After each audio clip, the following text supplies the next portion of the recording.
Hello बच्चों, you all are welcome to the channel.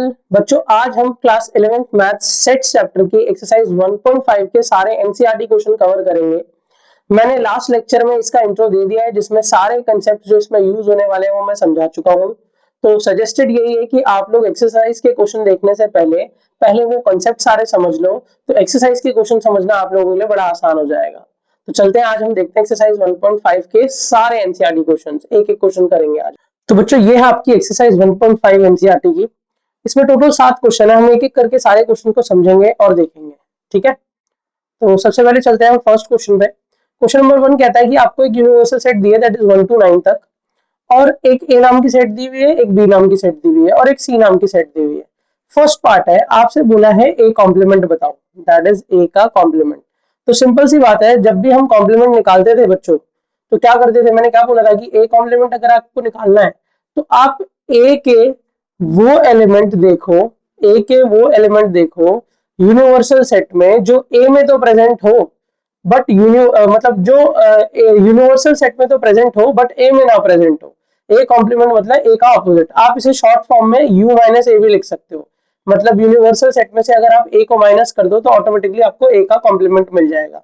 तो बच्चों, आपका यूनिवर्सल सेट था क्या? आपका यूनिवर्सल सेट था 1 to 9 तक। आपका ए क्या था? 1 2 3 4। तो हमें वो एलिमेंट्स रखने हैं जो यूनिवर्सल सेट में तो है बट ए में नहीं है। तो दैट इज 5 6 7 8 9। क्लियर है बच्चों? Next, second part. Second part क्या कहता है? A B complement. तो सीधी सी बात है, बी कॉम्प्लीमेंट इज दिस। अब वही सेम चीज, u minus B, that is u को b से कंपेयर किया जाएगा। अब वो एलिमेंट जो u में तो है बट b में नहीं है, तो b कॉम्प्लीमेंट हो जाएगा। तो देखो, b में सारे इवन एलिमेंट्स हैं, तो सारे ऑड b कॉम्प्लीमेंट में आ जाएंगे। दैट इज 1 3 5 7 और 9 यूनिवर्सल सेट से। ठीक, उसके बाद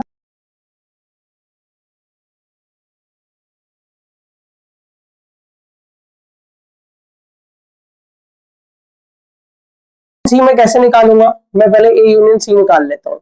तो ए और सी का यूनियन करो। ए इज 1 2 3 4, सी इज 3 4 5 6। तो आपका ए यूनियन सी हो जाएगा 1 2 3 4 5 6 हो जाएगा। अब जब ए यूनियन सी का आप कॉम्प्लीमेंट करोगे तो अगेन वही U minus A union C हो गया। एक तरीके से u minus A union C हो गया। तो a यूनियन सी की वैल्यू क्या थी? 1 2 3 4 5 6। अब वो एलिमेंट देखो जो यूनिवर्सल सेट में तो है बट a यूनियन सी में नहीं है। ठीक है, तो सीधी सी बात है, वो एलिमेंट हो जाएंगे 5 6 तक तो है ही। तो 7 8 9 7 8 9। तो होप सभी को a यूनियन सी का कॉम्प्लीमेंट क्लियर हुआ। फोर्थ पार्ट, ठीक है बच्चों, ए यूनियन बी का कॉम्प्लीमेंट। अब ये क्वेश्चन आप खुद से कर सकते हो अगर चाहो तो। ए यूनियन बी का कॉम्प्लीमेंट, तो पहले आप ए यूनियन बी निकाल लो। What is A union B? तो ए में 1 2 3 4 है और बी में 2 4 6 8 है। तो 1 2 3 4 तो ए का आ ही जाएगा, बाकी 6 8 आ जाएगा बी से। ठीक है, तो ए यूनियन बी हो गया। अब ए यूनियन बी का कॉम्प्लीमेंट अगर चाहिए तो सीधी सी बात है, universal set minus A union B. Minus करता हूं तो 1 2 3 4, तो ये तो सारे ए यूनियन बी में प्रेजेंट है, तो ये तो आएंगे नहीं। उसके बाद 5 प्रेजेंट नहीं है तो 5 आ जाएगा। 6 है तो नहीं आएगा। 7 नहीं है तो आ जाएगा। 8 9 नहीं है तो 5 7 9। बाकी कोई एलिमेंट नहीं आएगा ए यूनियन बी के कॉम्प्लीमेंट में। ठीक है, next, fifth part. Fifth part कहता है कि ए कॉम्प्लीमेंट का कॉम्प्लीमेंट। तो बच्चों, ये तो आइडेंटिटी होती है ना, दैट इज ए का अगर कॉम्प्लीमेंट का दोबारा कॉम्प्लीमेंट करो तो वापस से ए के इक्वल हो जाता है। तो सीधी सी बात है, इसका आंसर तो आप सीधा सीधा लिख सकते हो, दैट इज 1 2 3 4। ए वाला जो आपका सेट था 1 2 3 4। देखो, मैंने ए वाला सेट ही छाप दिया एग्जैक्ट। ठीक है, लास्ट आता है बी माइनस सी का कॉम्प्लीमेंट। बहुत अच्छा क्वेश्चन है, सिक्स्थ पार्ट। ठीक है, पहले मैं निकालूंगा B minus C. What is B minus C? B minus C मतलब बी सेट में से सी सेट माइनस करो। What is B set? B set पहले मैं लिख लेता हूँ 2 4 6 8। 2 4 6 8। इसमें से बच्चों माइनस करना है C set. What is C set बच्चों? C set is 3 4 5 6। 3 4 5 6। अब बी माइनस सी में हम वो सेट के एलिमेंट्स लिखते हैं जो बी में प्रेजेंट हो बट सी में प्रेजेंट ना हो। तो 2 बी में प्रेजेंट है, सी में नहीं है, तो वो आएगा। 4 बी और सी दोनों में प्रेजेंट है तो वो नहीं आएगा। 6 बी और सी दोनों में प्रेजेंट है तो वो नहीं आएगा। और 8 बी में प्रेजेंट है बट सी में नहीं है तो वो आएगा। तो मतलब बी माइनस सी की आपकी वैल्यू आई 2 8। बट हमें तो निकालना था बी माइनस सी का कॉम्प्लीमेंट, तो यूनिवर्सल सेट में से इसे माइनस कर देंगे, तो 1 3 4 5 6 7 9, ये इसका आंसर हो जाएगा बच्चों। तो होप क्वेश्चन नंबर 1 के सारे पार्ट्स, 4 पार्ट्स थे, चारों पार्ट्स बच्चों को क्लियर, ठीक है। नेक्स्ट क्वेश्चन नंबर 2 पे मूव करते हैं।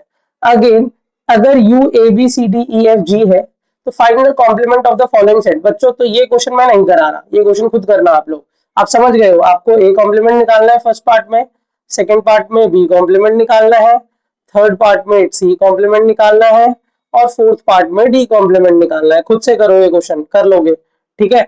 या एक मैं बता देता हूँ, ए कॉम्प्लीमेंट के लिए आपको मेनली यूनिवर्सल सेट में से ये माइनस कर देना है। अब यूनिवर्सल सेट में से ए को माइनस करोगे तो एबीसी ए के पास है ना यूनिवर्सल सेट, तो बच्चे कौन, डी ई एफ जी एच, डी ई एफ जी एच आपका आंसर हो जाएगा, ठीक है। तो आगे के क्वेश्चन खुद करो, आसान है इसलिए आप लोगों को दे रहा हूं, ठीक। नेक्स्ट क्वेश्चन, ये अच्छा क्वेश्चन है बच्चों, क्वेश्चन नंबर 3। अब आंसर 3 क्या बोला है इन्होंने, taking the set of natural numbers as a universal set. ये कहते हैं कि सेट ऑफ नेचुरल नंबर को एक यूनिवर्सल सेट मान लो। अब set of natural number 1 2 3 4 5 up to sir infinity तक जाएगा, ठीक है, मैंने मान लिया set of natural numbers as a universal set. Write down the complement of the sets following sets. बच्चों बहुत अच्छा क्वेश्चन है। अब फर्स्ट पार्ट आपसे बोलता है x such that x is an even number. x क्या है, एक इवन नंबर है। तो सीधी सी बात है ना, मुझे अगर इसका कॉम्प्लीमेंट निकालना है और नेचुरल नंबर में से यूनिवर्सल सेट मेरा नेचुरल नंबर है, तो इसका कॉम्प्लीमेंट क्या हो जाएगा, उल्टा क्या हो जाएगा बच्चों, उल्टा इसका हो जाएगा x such that x is an odd number, x such that x is an odd number. क्योंकि क्या बोला था कि यूनिवर्सल सेट में, मतलब जो आपके सेट के एलिमेंट्स होते हैं वो यूनिवर्सल सेट में से इग्नोर हो जाते हैं। तो भाई आपके सेट में सारे इवन नंबर आ रहे हैं, तो अगर आप यूनिवर्सल सेट में से सारे इवन नंबर हटा दो तो बचेंगे क्या, ऑड नंबर ही तो बचेंगे। तो अब जैसे ही आपने ये क्वेश्चन किया ना, अब बाकी के आंसर करना आप लोगों के लिए बड़ा आसान हो गया। कैसे, मैं ओरली बता देता हूं, बाकी मैं कराऊंगा नीचे वाले क्वेश्चन, ठीक है। कैसे मैं आपको समझाता हूं, देखो। सेकेंड पार्ट क्या कहता है बच्चों, x such that x is an odd number, तो क्या हो जाएगा x such that x is an even number। तो मैं ये नहीं करा रहा, ठीक है, सेकंड पार्ट भी सही है। थर्ड पार्ट पे चले, x is a positive multiple of 3। बहुत बढ़िया।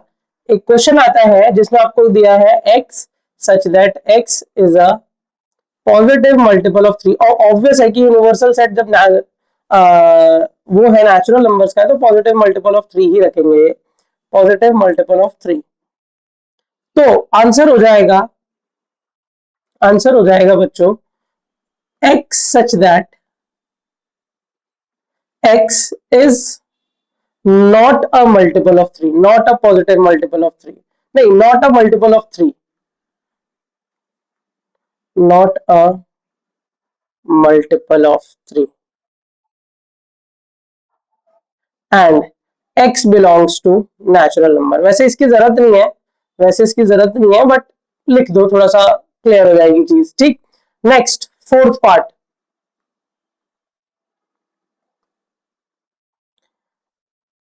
x is a prime number, तो सीधी सी बात हो जाएगा फोर्थ पार्ट का answer x such that x is a composite number, ठीक है, एंड x ग्रेटर देन 1। वैसे कॉम्पोजिट नंबर आप लिख देते हो तो ग्रेटर देन 1 भी लिखने की जरूरत नहीं है, क्यों, क्योंकि सीधी सी बात है 1 तो नाइदर प्राइम नॉर कॉम्पोजिट होता है ना, तो 1 को लेगा ही ऑटोमेटिकली, तो x is a composite number. Next fifth part, x is a natural number divisible by 3 and 5, दोनों से डिविजिबल होना चाहिए, तो उल्टा हो जाएगा x is a natural number not divisible by 3 and 5, 3 और 5 से डिविजिबल नहीं होना चाहिए। x is a perfect square, x is not a perfect square, x is a perfect cube, x is not a perfect cube। तो seventh part तक तो done, कोई problem नहीं। एट्थ पार्ट से समझते हैं क्वेश्चन, बच्चों ध्यान से देखना इधर। अगर मैं एट्थ पार्ट की बात करूं तो ये बोलते हैं x such that x plus 5 equals to 8, x plus 5 equals to 8। ठीक है, x प्लस 5 8 के इक्वल होना चाहिए। अब एक बात बताओ, x की ऐसी क्या वैल्यू रखोगे कि वो 8 के इक्वल आ जाए? तो एकमात्र वैल्यू आपके पास 3, इसके अलावा कुछ रख पाओगे आप? नहीं ना, नहीं रख पाओगे। तो सीधी सी बात है, अगर मैं यहीं पे क्वेश्चन बोल दूं x answer x such that x plus 5 not equals to 8 आना चाहिए। तो आप देखो, x की वैल्यू 1 रखोगे तो भी नॉट इक्वल्स टू 8 आएगा, x की वैल्यू 2 रखोगे तो भी नॉट इक्वल्स टू 8 आएगा, 3 रखोगे तो इक्वल्स टू 8 आ जाएगा। तो वो तो हमें चाहिए नहीं, क्योंकि हमारे सेट में था वो, हमें कॉम्प्लीमेंट चाहिए, तो 3 तो नहीं आना चाहिए। 4 रखोगे नॉट इक्वल्स टू 8, 5 रखोगे नॉट इक्वल्स टू 8, 7 रखोगे, 10 रखो, कुछ भी रख के देख लो नॉट इक्वल्स टू 8 ही आएगा। तो होप ये भी क्लियर हो गया बच्चों की इस क्वेश्चन को कैसे सॉल्व किया सर ने। तो अगर ये क्लियर हो गया तो आगे ये भी समझ आ गए होंगे। 2x plus 5 is equals to 9, या फिर आप ना इसे फर्दर चाहो तो बच्चों सॉल्व भी करके रख सकते हो। अब जैसे अगर मैं उधर लेके जाता इसे, तो x की वैल्यू 3 बन जाती है, x इक्वल्स टू 3। तो आप इधर ये भी लिख सकते थे कि x not equals to 3, x such that x not equals to 3 and x belongs to n। देखो ये भी तो आंसर बनता ना, x such that x is not equals to 3 and x belongs to 1 n। तो ये भी आंसर आप इसे सॉल्व करके उधर ले जाके भी कर सकते थे, आप इसे ऐसे भी दे सकते हो आंसर, तो कोई गलत नहीं है। अब जैसे मैं अगले क्वेश्चन में दिखा देता हूँ। 8 के बाद आपका पार्ट है 9th पार्ट में क्या बोला है उन्होंने, x such that x 2x plus 5 equals to 9, 2x plus 5 equals to 9 ऐसे दिया है ना उन्होंने, 2x प्लस 5 इक्वल्स टू 9, है ना। तो या तो आप लिख दो x such that 2x plus 5 not equals to 9, ठीक है। या फिर आप ऐसे लिख दो बच्चों, या फिर आप ऐसे लिख दो कि भाई इसको आप उधर ले जाओ, तो ये हो जाएगा 2x is equals to 9 minus 5 that is 4, x equals to 2। तो एक ही वैल्यू निकल के आ रही है यहाँ पे, x इज इक्वल्स टू 2। तो आप लिख सकते हो x such that x not equals to 2 and x belongs to n। तो 2 नहीं होना चाहिए और x में बाकी सारे नेचुरल नंबर आएंगे। तो सीधी सी बात है, आंसर खत्म। देखो हो गया कि नहीं हो गया। ऐसे ही अगला है ग्रेटर देन इक्वल्स टू 7, तो लेस देन 7 हो जाएगा। ग्रेटर देन इक्वल्स टू 7 बोला है ना उन्होंने, तो लेस देन 7, क्योंकि इक्वल्स टू वाला भी इग्नोर होगा, ठीक है। तो लेस देन 7 हो जाएगा, x such that x less than 7। और इधर जो दिया है वहां लिखा है 2x प्लस 1 ग्रेटर देन 10, तो वहां हो जाएगा लेस देन इक्वल्स टू 10, क्योंकि वो 10 भी इंक्लूड करेगा, लेस देन इक्वल्स टू 10। तो होप 10th और 11th आंसर भी क्लियर हो गया। बड़ा आसान सा क्वेश्चन था, बट थोड़ा सा कंफ्यूजिंग लैंग्वेज में दिया हुआ था, है नहीं कुछ वैसे इस क्वेश्चन में। नेक्स्ट क्वेश्चन नंबर 3 के बाद चलते हैं हम क्वेश्चन नंबर 4 की तरफ। ये एक बहुत अच्छा क्वेश्चन है बच्चों, वेरीफाई करने का है। तो आपको यूनिवर्सल सेट दिया है 1 से 9 तक, ए दिया है, बी दिया है, और आपको फर्स्ट पार्ट जो वेरीफाई करना है उसमें वेरीफाई करना है कि ए यूनियन बी का कॉम्प्लीमेंट अगर आप करते हो तो वो A complement intersection B complement के इक्वल होता है। तो बच्चों ये डी मॉर्गन्स लॉ है। मैं काम करता हूँ इधर ही एलएचएस और आरएचएस में करता चलता हूँ। जैसे ए यूनियन बी करता हूँ पहले मैं, तो ए यूनियन बी करूंगा बच्चों, तो what is A union B, A is 2468 और ये 2357। तो आपका ए यूनियन बनेगा 2 3 4 5 6 7 8। बनेगा कि नहीं देख लो आप लोग, 2 3 4 5 6 7 8, ये ए यूनियन बी की वैल्यू है। बट अभी हमें इसका कॉम्प्लीमेंट भी करना है, तो इसे साइड में रखते हैं। उसके बाद इधर आता है ए कॉम्प्लीमेंट। ए कॉम्प्लीमेंट तो पहले मैं ए की वैल्यू देख लेता हूँ, या ए का कॉम्प्लीमेंट ही करके दिखा लेता हूँ। तो भाई ए का कॉम्प्लीमेंट करूंगा तो ए इज 2468, सारे इवन नंबर, तो ए का कॉम्प्लीमेंट यूनिवर्सल सेट से ऑड नंबर आ जाएंगे, दैट इज 1 3 5 7 9, ठीक है। अब ए का कॉम्प्लीमेंट ही आ चुका है, इंटरसेक्शन करना है हमें बी के कॉम्प्लीमेंट से। व्हाट इज बच्चों बी का complement, B where is B का कॉम्प्लीमेंट, बी इज 2357। तो 2357 है तो बी का कॉम्प्लीमेंट आएगा 1 4 6 8 9, होगा बच्चों। अब नाउ जो मैंने ए यूनियन बी निकाला था उसका अगर मैं कॉम्प्लीमेंट करूं, उसका क्या करूं कॉम्प्लीमेंट, मतलब जो यूनिवर्सल सेट में है बट ए यूनियन बी में नहीं है, तो वो सारे हट जाएंगे, बस 1 और 9 आएगा। क्या आएगा बच्चों 1,9। और ये जो मैंने दो कॉम्प्लीमेंट निकाले थे, that is A complement B complement, उनका मैं इंटरसेक्शन करूं, दैट इज उनमें से कॉमन निकालू, तो 1 और 9 ही कॉमन होगा, बाकी देखो कोई भी कॉमन नहीं है। तो 1 और 9 तो प्रूफ हो गया बच्चों, देखो सेम आ गए दोनों। तो ए यूनियन बी का कॉम्प्लीमेंट प्रूफ हो गया, A complement intersection B complement. ठीक है बच्चों, सेकंड पार्ट आप लोगों के लिए छोड़ रहा हूं, फॉर यू, खुद से करो। कर लोगे आप लोग, कोई बड़ी बात नहीं है। अब उल्टा काम है, पहले ए इंटरसेक्शन बी कर देना, उनका complement equals to A complement union B complement, आप लोग कर लोगे इसलिए मैंने छोड़ा है। ठीक है, next question number 5। Okay, Venn diagram बहुत इंपॉर्टेंट कंसेप्ट है। मैंने वेन डायग्राम भी इंट्रो में सिखाया था बच्चों, तो आप पीछे देख सकते हो कि वेन डायग्राम कैसे बनता है। मैं एक एक करके सारे बनाता हूँ। पहला वेन डायग्राम है ए यूनियन बी का कॉम्प्लीमेंट। तो सबसे पहले मैं आपको ए यूनियन बी का वेन डायग्राम बताऊंगा बच्चों। ए यूनियन बी का कॉम्प्लीमेंट बोला है उन्होंने, तो पहले हम ये जानते हैं कि सर अगर ए यूनियन बी का डायग्राम बनता वेन, तो वो कैसे बनता। देखो, ये आपका यूनिवर्सल सेट है, मान लो स्क्वायर रेक्टेंगल, और इसमें दो सेट है ए, ये सेट ए है, ये सेट बी है। ठीक है, सेट ए सेट बी। अब जब ए यूनियन बी होता है, जब क्या होता है बच्चों, ए यूनियन बी होता है, तो ए यूनियन बी में ए के सारे एलिमेंट शेड हो जाते हैं, सॉरी, ए यूनियन बी में ए के सारे एलिमेंट शेड हो जाते हैं, बी के सारे एलिमेंट शेड हो जाते हैं, और जो इन दोनों का कॉमन एलिमेंट है वो भी शेड हो जाता है। तो ये ए यूनियन बी का डायग्राम है। ये किसका डायग्राम है बच्चों, ए यूनियन बी का। बट हमें तो बोला है ए यूनियन बी का कॉम्प्लीमेंट, मतलब जो ए यूनियन बी में ना आ रहा हो। तो ऑब्वियस है कि ना आने वाला सिनेरियो क्या होगा, ऑब्वियसली जो सर ए यूनियन बी के बाहर है, मतलब ये सारा पोर्शन जो मैं रेड कलर से मार्क कर रहा हूं, देखो ये सारा पोर्शन ए यूनियन बी से बाहर है ना, ये यहां से ऐसे ऐसे ऐसे ऐसे ऐसे, ठीक है, ये ये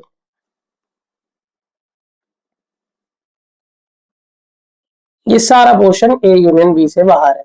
तो ये ए यूनियन बी के कॉम्प्लीमेंट का डायग्राम हुआ। ठीक है बच्चों, तो मैं अंदर का इरेज कर देता हूँ। ये जो डायग्राम आप देख रहे हो अब जो बना है वेन डायग्राम, ये ए यूनियन बी का वेन डायग्राम है। होप सभी बच्चों को ये क्लियर हुआ कि ये कैसे काम कर रहा है, कोई डाउट। अब अगला डायग्राम बच्चों, ए इंटरसेक्शन बी, मतलब ए का कॉम्प्लीमेंट इंटरसेक्शन बी का कॉम्प्लीमेंट। अब अगर बच्चों को आइडेंटिटी याद हो, देखो आधा काम ना कभी कभी आइडेंटिटी से हो जाता है बच्चों। A intersection complement intersection B complement, तो ये जो आइडेंटिटी थी वो थी ए यूनियन बी के कॉम्प्लीमेंट की। आप पीछे पढ़ सकते हो, मेरी जो इंट्रोडक्टरी वीडियोस में मैंने सारी आइडेंटिटी लिखवाई हुई है। तो A complement intersection B complement A union B के कॉम्प्लीमेंट की आइडेंटिटी थी, ये इसके इक्वल होता है। अब अगर ये इसके इक्वल होता है तो इसका वेन डायग्राम भी तो इसी के जैसा बनेगा, और इसका वेन डायग्राम जस्ट आपने अभी ऊपर ही तो बनाया, ये वेन डायग्राम इसी का तो था, मतलब इसका वेन डायग्राम भी सेम ही बनेगा, कुछ अलग नहीं होगा।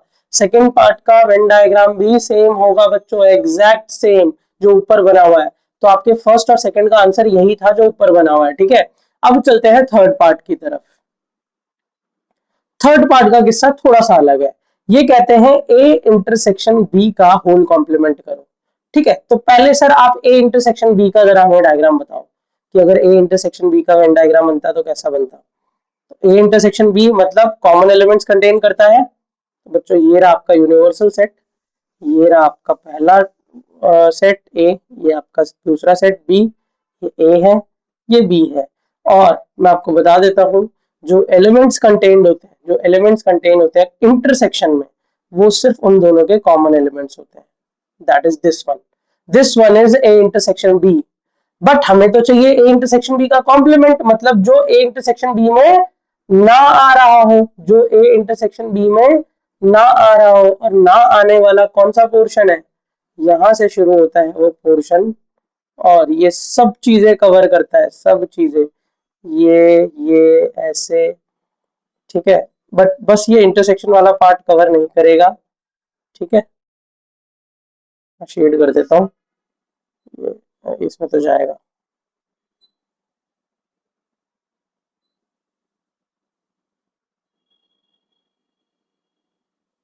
ठीक है बच्चों, तो ये रीशेडिंग, और बस ये जो रेड पार्ट मैंने मार्क किया हुआ है ना इंटरसेक्शन वाला पार्ट, ये मेरे आंसर में कवर नहीं होगा, तो मैं इसको इरेज कर देता हूँ।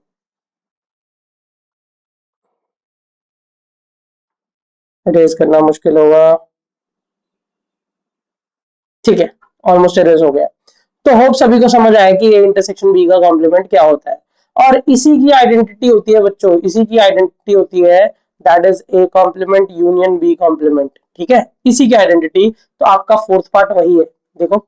तो इसका मतलब फोर्थ पार्ट का डायग्राम भी कौन सा होगा, ये जो नीचे वाला बना है। मतलब इस क्वेश्चन में गिवन तो 4 पार्ट्स थे, बट आंसर 2 ही थे, क्योंकि फर्स्ट सेकंड का आंसर सेम था और थर्ड और फोर्थ का आंसर सेम था। यही सेम डायग्राम बन जाएगा। क्वेश्चन नंबर 5 भी हमारा डन। एक बहुत अच्छा क्वेश्चन था वेन डायग्राम का। क्वेश्चन नंबर 6 बहुत अच्छा क्वेश्चन है ये भी। Let U be the set of all triangles in a plane.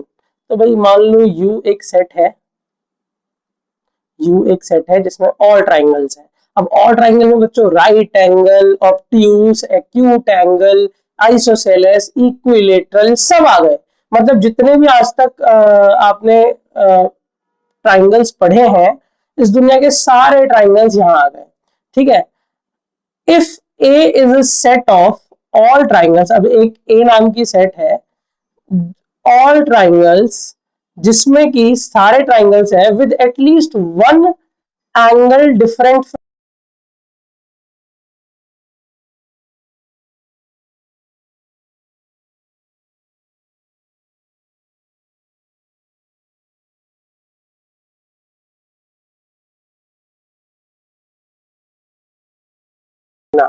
अगर इन्होंने बोल दिया, अगर इन्होंने बोल दिया कि एक एंगल 60 डिग्री से अलग होना चाहिए, डिफरेंट होना चाहिए, तो एक एंगल 60 डिग्री से अलग होते ही, एक एंगल 60 डिग्री से अलग होते ही आइसोसेलेस भी आ गया, इसमें स्केलिंग भी आ गया, सब आ गए, सब आ गए। बस एकमात्र कौन से नहीं आएंगे, एकमात्र कौन से नहीं आएंगे, जो इक्विलेटरल होंगे, क्योंकि इक्विलेटरल ऐसे एंगल ट्राइंगल होते हैं जिसमें जिसमें सारे एंगल 60 डिग्री होते हैं, जिसमें सारे एंगल 60 डिग्री होते हैं। तो मैं यहां लिख सकता हूं कि जो ए सेट इन्होंने बोली है, इसमें ऑल ट्राइंगल्स आएंगे, ऑल ट्राइंगल्स आएंगे except 60, except equilateral triangle. Equilateral triangle को छोड़ के सारे ट्राइंगल्स आएंगे। क्या आएंगे, सारे ट्राइंगल्स आएंगे, क्योंकि सभी का एटलीस्ट एक एंगल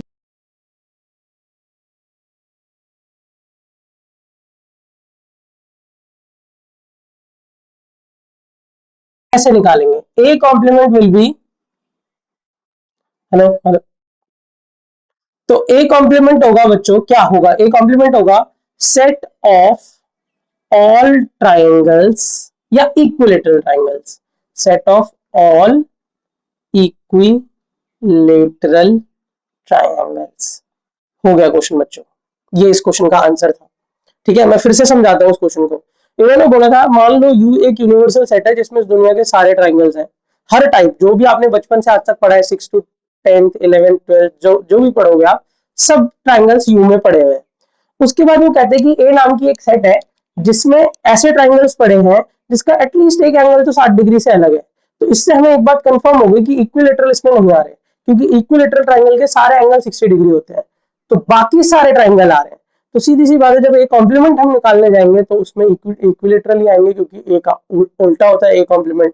ठीक, चलो 7th क्वेश्चन, लास्ट क्वेश्चन। बच्चों ये सारी चीजें आइडेंटिटी पे बेस्ड है। अब सर आइडेंटिटी कहाँ है, मेरा पिछला लेक्चर खोलो जो मैंने इसका इंट्रोडक्शन दिया है, उसमें सारी आइडेंटिटीज लिखी हुई है, सारी, ये सारी आइडेंटिटीज लिखी हुई है बच्चों। तो मैं आपको वैसे इधर बता देता हूं कि क्या है कैसे है, बट फिर भी आपको ये सारी आइडेंटिटी याद होनी चाहिए। ये सारी आइडेंटिटी याद, ये सब मैंने लिखवाई हुई है यहाँ पे, बस आपको fill in the blanks two, आपको ब्लैंक फिल करना है। तो मैं आपको बता देता हूँ, जब भी आप ए और उसके कॉम्प्लीमेंट का यूनियन करते हो तो यूनिवर्सल सेट आता है, इसका आंसर यू है। जब आप फाइव के कॉम्प्लीमेंट, अब फाइव का कॉम्प्लीमेंट इज यू, फाइव का कॉम्प्लीमेंट इज व्हाट बच्चों, यू, यूनिवर्सल सेट। और यूनिवर्सल सेट में अगर आप ए का इंटरसेक्शन करोगे, ए का क्या करोगे, ए के कॉमन एलिमेंट निकालोगे तो ए ही आएगा। ये आइडेंटिटी में मैंने लिखाया हुआ है, तो ज्यादा लोड लेने की जरूरत नहीं है कि कैसे निकल रहा है, सीधा आइडेंटिटी खोलो और याद करो। आपके एनसीईआरटी में भी आइडेंटिटीज है, मैंने पिछले लेक्चर में भी ये सारी आइडेंटिटीज बताई हुई है। अगला, ए और ए कॉम्प्लीमेंट का अगर इंटरसेक्शन मतलब कॉमन एलिमेंट निकाला जाए ए और ए कॉम्प्लीमेंट, तो कॉमन कुछ आ सकता है, कभी नहीं, क्योंकि भाई ए कॉम्प्लीमेंट क्या होता है, जो ए में ना हो। और अगर एक कॉम्प्लीमेंट में वो सारी चीजें जो ए में नहीं है तो इनके बीच कॉमन तो कभी कुछ होगा ही नहीं ना। और यू कॉम्प्लीमेंट होता है बच्चों फाइव, यू कॉम्प्लीमेंट क्या होता है, जैसे फाइव कॉम्प्लीमेंट यू होता है वैसे यू कॉम्प्लीमेंट होता है फाइव। और 5 का इंटरसेक्शन ए से करोगे तो आंसर भी 5 ही आएगा। तो होप सभी को 7th क्वेश्चन भी क्लियर। फाइनली हमारे 7 क्वेश्चन एक्सरसाइज 1.5 के कवर हो गए। अब हमें मिसलेनियस कवर करनी है, फिर मैं नया चैप्टर शुरू कर दूंगा रिलेशन फंक्शन, और कोशिश करूंगा कि जल्दी से जल्दी सेट्स का वन शॉट डाल दूं आप लोगों के लिए। ठीक है बच्चों, अगर ये वीडियो इन्फॉर्मेटिव लगी हो, समझ आया हो पढ़ाया हो आज का, तो अपने फ्रेंड्स में इस वीडियो को जरूर शेयर करना बच्चों। चैनल को सब्सक्राइब कर लो, क्योंकि देखो मेरा चैनल आप लोगों के लिए बहुत इंपॉर्टेंट होगा। क्यों? क्योंकि ये सिर्फ आपकी एनसीईआरटी की पढ़ाई तक नहीं है, मैं अपने चैनल पे हर चैप्टर से इंपॉर्टेंट क्वेश्चंस भी डालता रहता हूँ, और वो इंपॉर्टेंट क्वेश्चंस आपके बोर्ड एग्जाम्स के लिए बहुत मैंडेटरी है। 12th के, 10th के, 11th के final, mid term, final exams में आ सकते हैं वो क्वेश्चन। तो उन सब चीजों के लिए आप चैनल को सब्सक्राइब जरूर कर लो, वरना चैनल निकल गया तो फिर वो सब चीजें आपसे मिस हो जाएंगी। ठीक है बच्चों, ठीक है, आज के लिए इतना ही। Till then keep watching and keep learning. Thank you, have a nice day everyone.